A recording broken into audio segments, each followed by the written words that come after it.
Всем доброе утро. Сегодня 27 февраля 2022 года. Мы с нашими чихуашечками воскресный день гуляем. Сегодня не очень жарко, даже немножечко прохладный ветерок.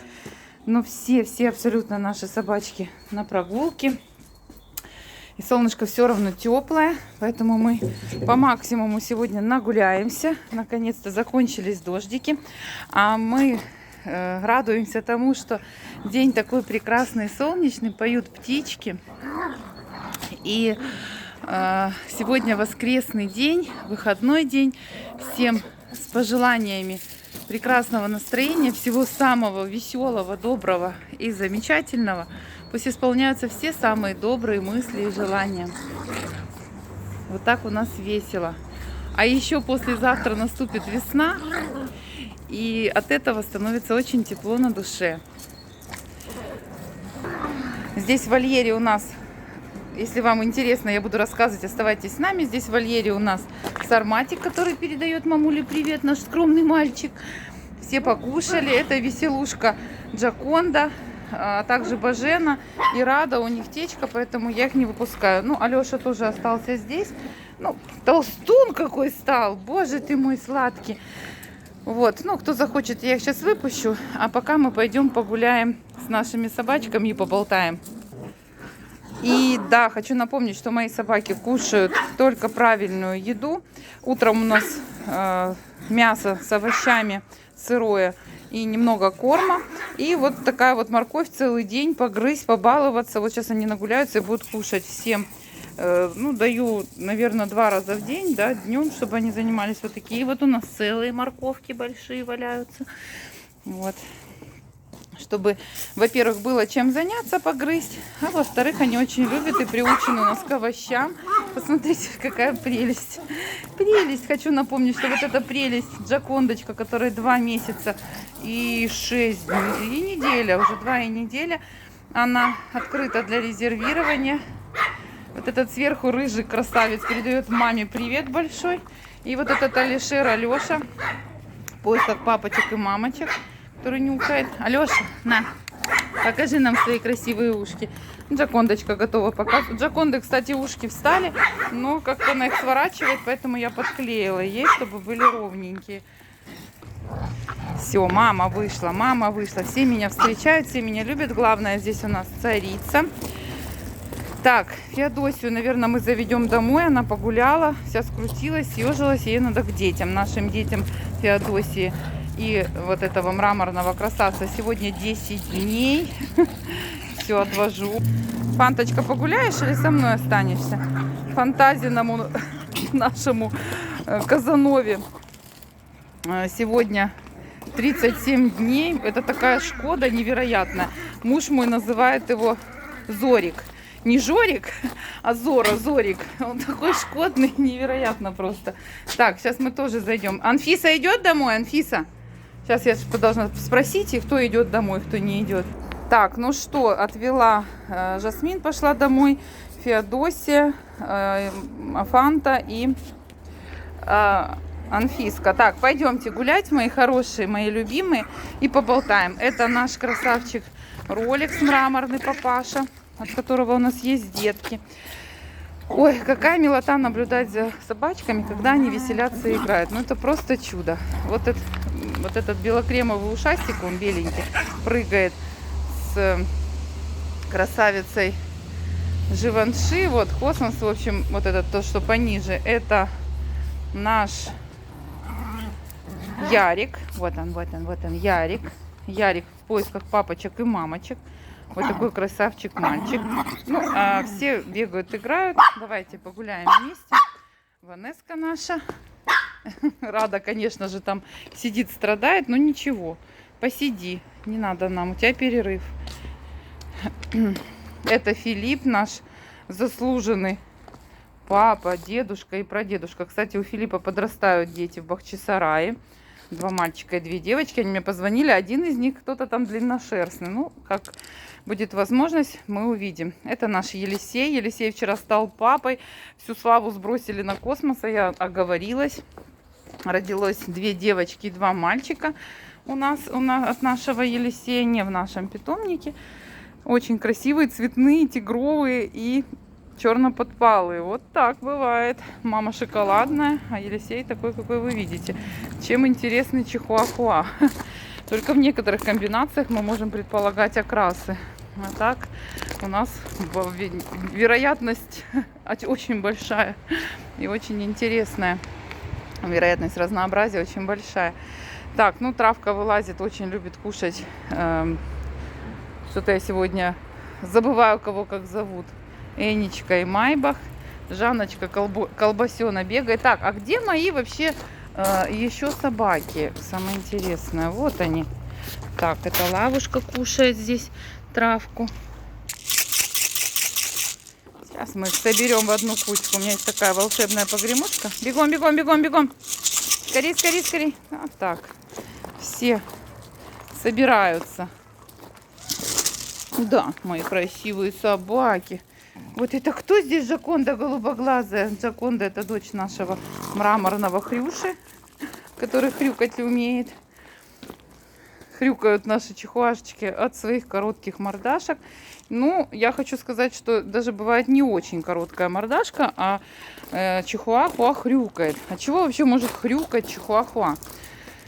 От короткой мордашки, от того, что у нее четкий переход от лба к морде, называется стоп, да, в 90 градусов. От этого собаки еще, ну, от этой физиологического такого расположения, они вот часто делают обратный чих, когда собака становится в такую позу и так хрю-хрю-хрю. Я часто показывала, это не болезнь, это абсолютно нормально делают все собаки, у которых стоп 90 градусов. Опять же, переход от лба к морде. Мажор, как всегда, у нас там охрана для двора. Это вообще он там под воротами такой шкодный до невозможности. Вот. От чего еще собака может чихуахуа хрюкать? Обратите внимание, часто это делают собаки с возрастом. И это все-таки не от возраста зависит, а от их раскормленности.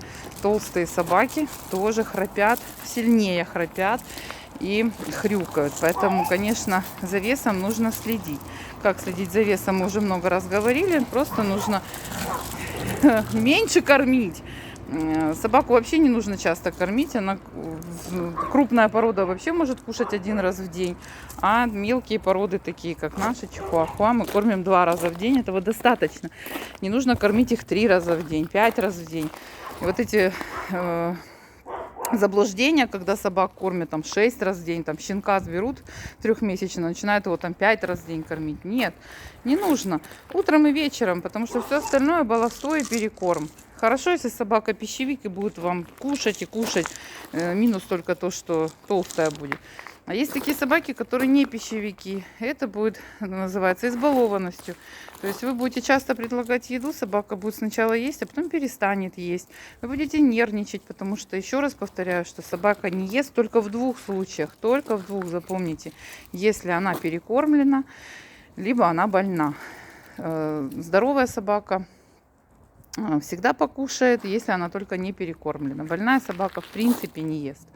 Животные так, скажем так, себя, когда животное заболевает, ну, это так и у людей в основном, да, пропадает аппетит, но животное, оно все силы кидает на восстановление, а не на переваривание пищи, поэтому отказывается от еды. Поэтому, чтобы не гадать, что случилось с моей собакой, все-таки больна она, либо перекормлена, просто не нужно перекармливать. Наши собаки сами холодильник не открывают, миски себе не накладывают, не нужно оставлять в свободном доступе. Оставляют еду по необходимости, конечно. Я не спорю, если вы целый день на работе, но знайте, что вы не будете знать, сколько съела ваша собака, да, если она, допустим, не все съела или все съела сразу, ну, это вам повезло.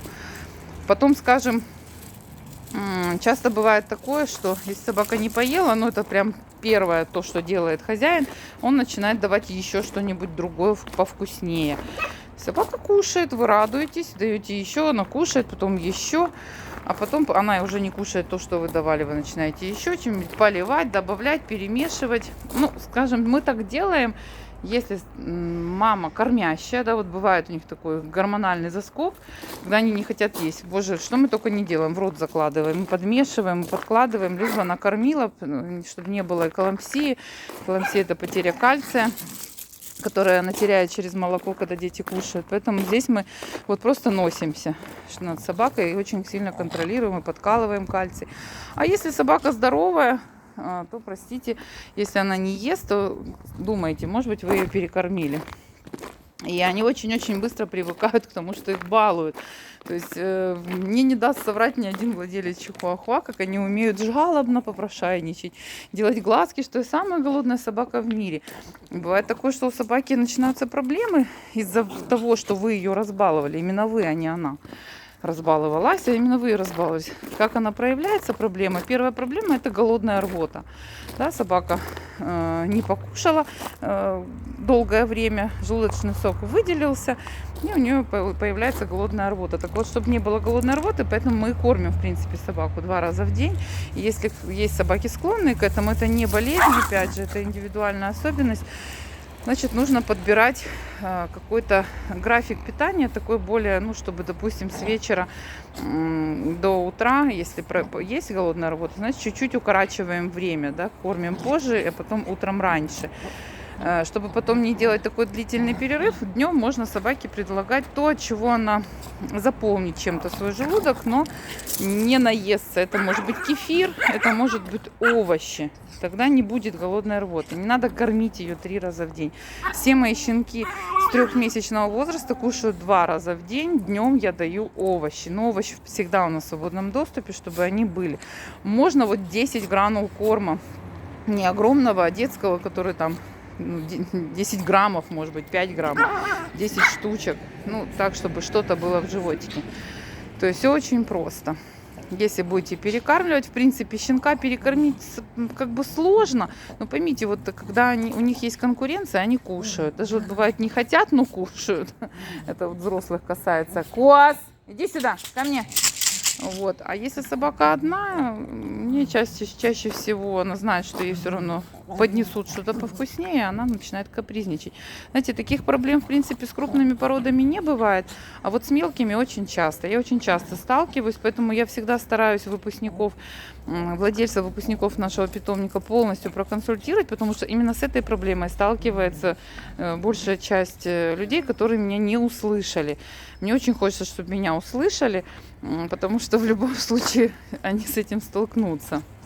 Так вот, еще раз к тому, насколько сложно содержать чихуахуа, вот проще некуда просто содержать собаку чихуахуа, не надо не стричь. В принципе, даже длинношерстных мы там расчесываем раз в 5-летку. Честно вам скажу, хотя кому нравится, может, кто-то там каждый день может расчесывать, я нет. Я не знаю, там лаванду, наверное, месяц назад я штаны сзади расчесывала. Перед выставкой расчесываем, там купаем тоже раз в год. Да, реально, моем просто лапки водичкой, купаем, вот просто по необходимости. Это очень редко, собака очень редко необходимость такая. Да, если вы пошли погуляли по грязному городу, собаку можно вымыть, и то с дегтярным или детским мылом. Ну, я не пользуюсь никакими шампунями, считаю, чем меньше химии, тем лучше. Ну, это мое такое мировоззрение, хотя сейчас очень много всего. Я даже сама лично не пользуюсь, в принципе, никакой косметикой. И очень этому довольна. Мне 40, сколько мне? С плюсиком лет. Вот, уже потерялась. Я не пользуюсь ни одним кремом, вообще никакими, ни тушами, ничем не пользуюсь, ребята. Последние несколько лет вообще ничем. Это и раньше там, губы подкрашены, реснички редко-редко. Но это индивидуальность каждого. Кто-то без макияжа не выходит в туалет, как говорится. Это уже такое. Вот, каждому свое. Но про поводу собак, поймите, что все природное гораздо лучше, чем и подпудривают. Боже, посмотришь там на этих выставках. Ну, я не спорю. Опять же, есть такие породы, там, как, наверное, пуделечки и там, не знаю, там, йорки, там, да, их стригут, там, кого-то тримингуют. Это такие, как бы, породные нюансы, которые, чихуа, еще раз, содержание очень простое, вернемся к чихуа, то есть ничего не нужно, ничего, не купать часто, не расчесывать, только правильно кормить и аккуратно обращаться в смысле прыжков резких, там, да, в особенно растущем организме, вот как наша Люля, наша Люлечка, попрыгулечка. Они такие летчики, они просто не понимают своей силы. Они такие прыгуны, они такие лазильщики, могут реально свалиться и там вывернуть себе коленную чашечку. Так, что вы на него все залезли? Дрессируют его. Где наш Жорик? Вот, поэтому двери, вот я всегда говорю, опасность в чем? Правильное питание, все будет замечательно, никаких угощений вредных. Потом двери, да, входные, межкомнатные. Очень осторожно, собаку можно просто дверью убить. Встреча с крупной породой собак, которые часто говорят, не бойтесь, она ничего не сделает, она может реально повредить собаку, может укусить, может, ну, то есть надо быть внимательным, может там ударить во время игры, поэтому аккуратно. Ну и дети. О детях мы уже много раз говорили. Дети до 7 лет, 10 даже, все, конечно, детки разные, они не рассчитывают силу своей игры. И особенно там 3-5-летние дети могут просто, особенно щенка, ну, заиграть так, что собаки просто не будет. Поэтому всем, без исключения, конечно, я говорю, что вы заводите собаку не детям, а себе. Мне, честно говоря, ужасно неприятно, когда мне люди начинают говорить, мы хотим для ребенка, наш ребенок хочешь, начинает спрашивать, сколько лет ребенку, и начинают 5 говорить, там, или 3, ну, смешно, правда? Ответственность в любом случае вы берете на себя и заводите собаку себе, а не ребенку. Ну, то есть в первую очередь себе. И всегда говорю, вообще нет ничего невозможного. Можно, и дети рождаются, у вас уже есть собака, пожалуйста. Это было так и у меня. И кучу знаю таких семей. Но вы должны знать, что вся ответственность на вас. И когда ребенок захочет поиграть с щенком, а собака не захочет, могут начаться проблемы. Проблема может быть состоять в 2, да, таких частях, скажем, важных. Это ребенок может сделать собаке больно и очень больно. И собака может быть, ну, испугаться, да, может огрызнуться. Ребенок может собаку придушить, уронить, прищемить, ударить случайно игрушкой, что было в нашем уже опыте.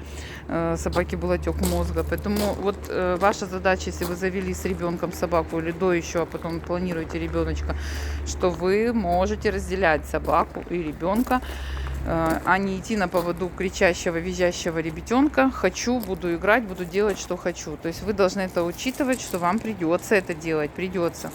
И скажу, что очень много семей, вы знаете, что у нас выпускников много, я отговорила с детьми в семье покупать щенка чихуахуа. И мне были люди благодарны. Сказали, вы абсолютно правы, мы немножко подрастем, там подумаем, посмотрим. И меня поймут те, у которых есть собаки и маленькие дети. И вот, знаете, часто слышу, да у меня такой хороший ребенок, да он такой добрый и ласковый. Я не спорю. Все, дети очень-очень-очень-очень-очень разные, но это дети, на детей ответственность. Вы не можете оставить собаку спокойно с 3-летним, там, 5-летним ребенком, потому что и глазки выковырит, и игрушечку и уронит, и случайно бусинку щенок проглотит. Ну, взрослая собака вряд ли это сделает, но щенок с большим удовольствием съест какую-нибудь там лего-часть, а потом будет операция. Поэтому есть вот такие нюансы. Это единственные, наверное, вещи, которые я назвала. В остальном это умнейшая собака в маленьком теле, большой лев. Вот такой грозный. Ой, какой же он любимый. Это невероятный. Жорик, иди сюда. Сына твоего папа называет Зорик. Его зовут Казанова, а он говорит, Зорик, и он рассказывает мне, говорит, Зорик мне на ноги напал, я его отодвигаю, он меня кусает. Я думала, это Жорик, а у меня муж его называет Зориком, нашего Казанова. Они же у нас теперь в свободном плавании, бегают по комнате, и, в общем, это самый активный ребенок из всех, шкода шкодная. Так, ну на этом я буду заканчивать это видео. Еще раз хочу пожелать вам мирного неба над головой, мира в ваших головах, в ваших мыслях, только добра. Любая мысль, несущая негатив, возвращается нам в двойном размере. Любая мысль, несущая позитив, возвращается нам в двойном размере. Так давайте будем добрыми и честными по отношению к себе и к своему окружению. Только любовь победит, справедливость, любовь пусть будет так. С большим уважением к моим друзьям и подписчикам, с любовью из нашего домашнего питомника Чихуахуа Костропула из солнечного Крыма. Послезавтра весна, я ничего не вижу, что я снимаю. Всем большой привет, всем с любовью, я Екатерина. Ах, вот так вот доминируют кобели друг над другом. Всем пока.